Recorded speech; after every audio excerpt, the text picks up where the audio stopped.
And speaking of shares, we have all had our share of sleepless nights, and a lack of Z's can actually have a major impact on your energy, even your memory. But there's good news. Doctors say they know how the body rebounds the day after you skimp on sleep.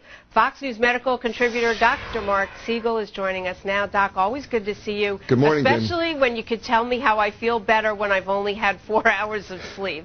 Well, because if you compensate the next night, by the way, I have it on good authority that Bill Hemmer gets about 6 hours of sleep, he's okay. If he gets 7, he's happy, and if he gets 8, he's on cloud 9. That is in keeping with what studies show. Really? You've been doing your homework, too. Absolutely. That's a good thing to get, Bill. But here's the thing, though. It's not just sleep. It's actually the quality of sleep. It isn't just the amount of sleep you get, because we found out in this study that if you take too many sleeping pills, it decreases what's called deep sleep or slow wave sleep. That's the best kind in terms of restorative.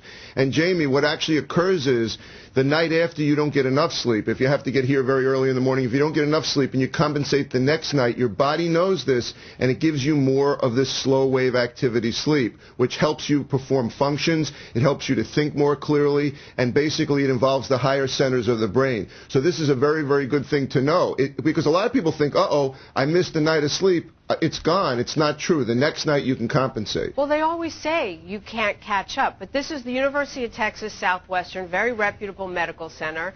The study's pretty extensive, not necessarily with humans, but with rats.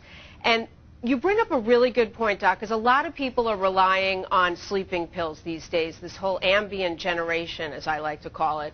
And I worry that they'll be so dependent, they'll never be able to truly regulate their normal sleep. Are you concerned? I'm very concerned, Jamie, and that's a really good point to be talking about with this study, because, you know, even though this study was in mice, they were actually able to manipulate mice the way you can't do with humans, and they found that if they changed a certain enzyme in the brain, they were able to reduce the amount of slow activity sleep, and these mice could not perform the tasks the same. And you know what? The sleeping pills that you're discussing, not just sleeping pills, but sedatives as well, cause this effect so that you don't get the clear effect of slow wave activity or deep sleep. And I am very concerned about that because a lot of my patients think, oh, you know, it's not a matter of good sleep, it's a matter of getting a certain amount. And so they take Ambien or they take another sedative, and actually it may be interfering with their ability to think clearly. This may actually be a landmark study in this direction. Not to mention the fact that you can do all kinds of weird things and not remember it on those sleeping pills. And that may be related to that because it interferes with the ability to get enough deep sleep. We always talk about REM sleep, which is the rapid eye movement sleep.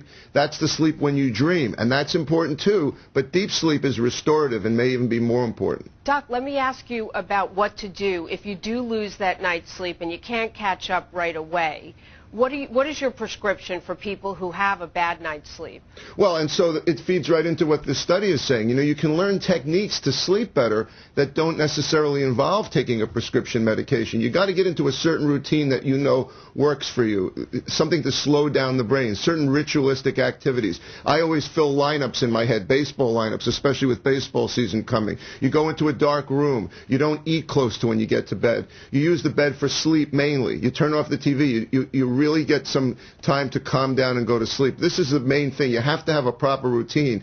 And especially after missing sleep the night before, you have to try to compensate the next night. Exercise before you go to bed, good idea or bad? Very good idea, but not 10 minutes before. Again, exercise, and this study looks at this too, exercise shows after that you tend to do more sleep, deeper sleep. So getting active and doing more exercise will help you to get more restorative sleep. All right, we'll give it a try. And you're right, Bill looks especially rested today, I have to say. Bill, 6 hours, good night's sleep? 6 hours and 15 minutes, Jamie. I think it's the Friday. 7 hours tomorrow night, Bill. Okay. All right, quit bragging. How can you be in a bad mood on a Friday for crying out loud? Absolutely. Thanks, Doc. Thanks, Jamie. You can throw out the Ambien if you exercise. You're right about that, Doc. Good point. Thank you. All right,